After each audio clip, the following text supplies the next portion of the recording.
my first statement is always going to be to rewrite what I have.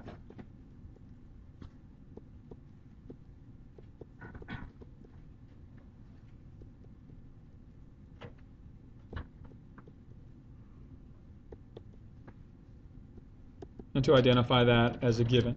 Okay, now, when I copied this down, did I copy it down correctly? No, notice I made a change to it, right? Making a change, I went from congruence to equality. So we have a common notion for that, right? Things that coincide are equal to one another. And so if I wrote this statement, I'd have to justify it. It wasn't the given state. The given state, the initial state here, was that segments are congruent, not that measures are equal. So if you wanted to work with this set of statements, you'd have to interpret it from the original. I'm just going to go ahead and copy the original, work with the congruence of segments.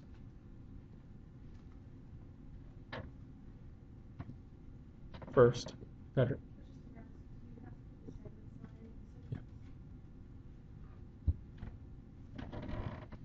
All right, so now if I did want to work with measurements, I could translate that into a measurement, define it as either definition of congruence, or I could write the phrase things that coincide are equal to each other. But I'm just going to stick with the segments right here, because the properties that worked with equality also work with congruence. Okay, so let's see what we're missing here. Okay, so is GH, are the elements GH and JK already entered in our proof? Yeah, so that step's already done, right? GH and JK already entered there. Now, is GH entered first anywhere? Or is JK entered second anywhere? No, so for the first thing that you want to do, again, you need to put it into the form of that end state. So I'm going to manipulate my GH. Okay, so I know I want GH to be on the left side of my congruent statement. Okay, so what can I say about GH based on these three relationships here? The GH is congruent to, we know it's HJ. Is there anything else that's already there? Anything else that we can say about GH? Why is it congruent to KL also?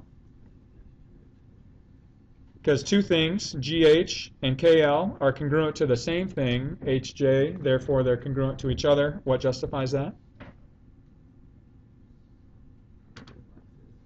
Remember, two things equal to the same thing or equal to each other is transitive property or substitution. Okay, so we now have GH written first.